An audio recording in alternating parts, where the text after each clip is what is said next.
దేవుడు మనకి పిరికితనము గల ఆత్మనియలేదు కానీ శక్తినిచ్చాడు. దేనికో తెలుసా? పాపాన్ని జయించడానికి, పాపాన్ని ఓడించడానికి.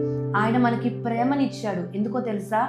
ఈ లోకంలో ఎవరైతే ముద్రింపబడి ఉంటారో, వీళ్ళు తప్పుడు వాళ్ళు, వీళ్ళు పేదవాళ్ళనో, లేకపోతే వీళ్ళు ఎందుకు పనికిరాని వారనో, అట్లాంటి వారిని ప్రేమించి వాళ్ళకి క్రీస్తు ప్రేమను అందించడానికి ఆయనలో ఉన్న ప్రేమని మనకు ఆయన ఇచ్చాడు.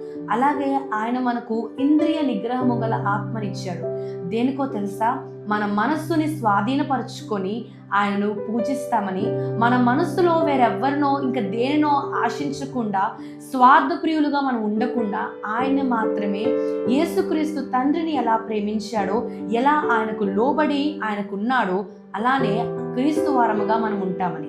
కాబట్టి మనము మన శక్తి, ప్రేమ, ఇంద్రియ నిగ్రహాలతో ప్రభువుని ఆయనకు నచ్చినట్లుగా ఆయన కొలుద్దాం. ఆమేన్.